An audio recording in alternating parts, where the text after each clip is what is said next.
The New York Knicks have won 3 in a row. They beat the Nuggets last night. And, hey, Kristaps Porzingis having a phenomenal start to his season. 5 30-point games in 6, right? For Zingis, they were chanting MVP last night.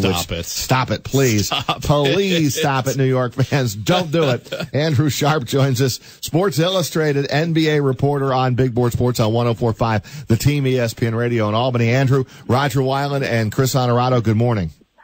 What's going on? How you guys doing? What's up, Andrew? We're trying to tell Knick fans to relax on the MVP chants for Kristaps. Yeah, I think Knicks fans should enjoy this, though. There are not going to be many 3-game winning streaks that they get to see this year. So while you're in the mix, just live it up while times are good, because I think things are going to get kind of dark at various points. Yeah, I wouldn't think this ride will continue. But what have you seen here?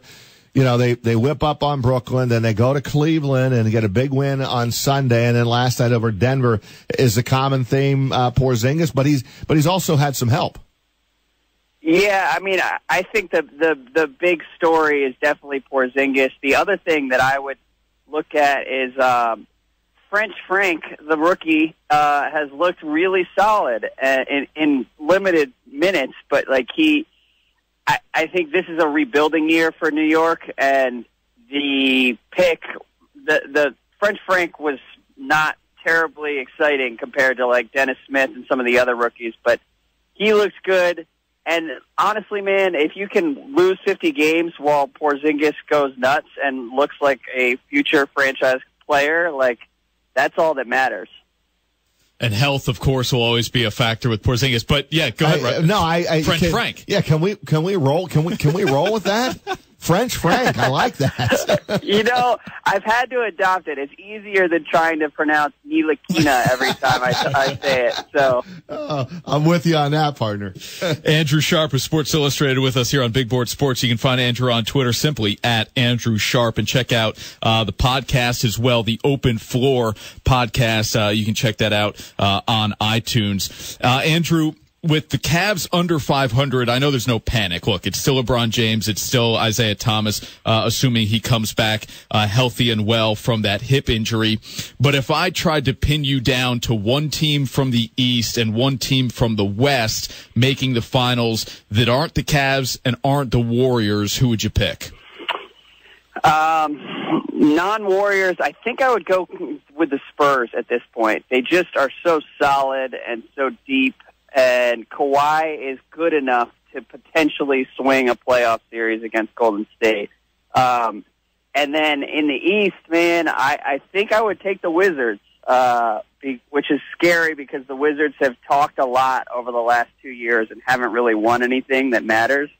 But they've got the talent to hang with Cleveland now, and who knows what Cleveland's going to have in the playoffs. But I don't think it's that early to panic for Cleveland. I think you look at the last couple of weeks, I mean, these guys look old, and LeBron can only do so much. And you're basically pinning a lot on Isaiah Thomas coming back healthy, and we have no idea whether he's going to be 100% or even close to it. So the Cavs should be worried. Whether they are or not, who knows? But it's October, and we've done this with LeBron a lot, and he always finds a way to get it done in May. Yeah, and Andrew, after the game on Sunday, somebody had asked him about the loss, and his quote was, "What month is this?" Right. So, yeah, and that's fair, man. If I were LeBron, I would respond the same way. It is fair. How about your early thoughts on Boston? We know the big loss that they had, but last night they beat the Spurs at the TD Garden and got 20-plus points from Kyrie Irving. Yeah, man. I mean, look, the Celtics, the night Gordon Hayward went down, I said this is going to end up being a fun, young Celtics team that catches people off guard all year because they still have a lot of talent. I think with Hayward, people expected them to, challenge for the East and make the finals maybe. And I didn't think that they were that good. And without Hayward, I think that they are better than people realize because the young guys, Jaylen Brown and Jason Tatum, are really solid. And they're getting Marcus Morris back this week, who will help them up front.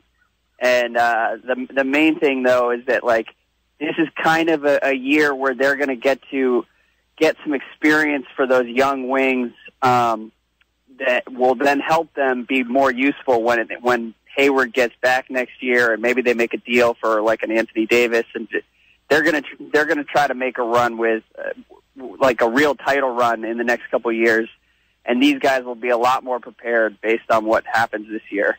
All right, it's time for the obligatory Alonso Ball question, but I'll go more wide ranging than just Alonso himself, Andrew.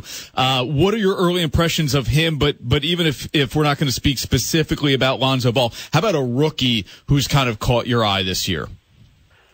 Well, I'll start with Lonzo, man. You know, like he's kind of like basketball Tebow, and that's not the greatest thing in the world. That's not a compliment.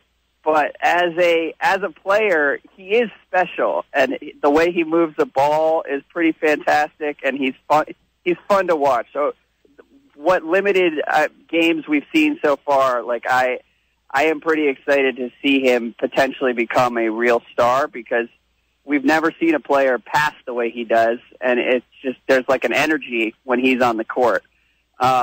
Beyond that, though, it's hard to pick one rookie because there are literally like 8 to 10 guys around the league. I mean, you go Dennis Smith, John Collins in Atlanta. Basically, every rookie except Markelle Fultz has looked good through the first 2 or 3 weeks here, and it's pretty fun. There's a Sixers jinx. I mean, they have some of the most bizarre injuries out there, and every guy they draft, and just add Fultz to the list of these guys they draft high, Roger, that end up injured and missing a significant time in the rookie season. It's crazy. Hey, I got one for you. It's brutal. Right. So is there anybody, I mean, when you look at Golden State, I mean, people who are a little bit upset with the NBA go, you know what, I'm not watching this whole season because it's a given. It's Golden State, it's Cleveland in the NBA Finals. Do you agree with that? I definitely think it's Golden State in the finals. I think that's a given, and I understand it if people roll their eyes and say I don't care about the NBA. But the way I have started to think about it is that, like, have you guys seen Game of Thrones? Love it. Okay, yep. All right. So the Warriors are the dragons on Game of Thrones. Okay. And everybody else, I don't personally find the dragons that interesting. But I watch the show anyways because there are like a dozen other characters and subplots that are great and never stop being entertaining. So that's the NBA right now, is there are dragons who are going to come through and sort of do their thing at the end. But in the meantime, there are a lot of characters all over the map who are pretty interesting. And as we saw in this last season, Raj, you can take a dragon down. It can be done. We saw it happen. True. So maybe, Andrew, you know what I'm saying? Hey, one more for me. How do you think Melo will do this season? You know what? I think he's going to do okay. And there are definitely like advanced stats people who are pretty down on his impact and what he will bring to OKC.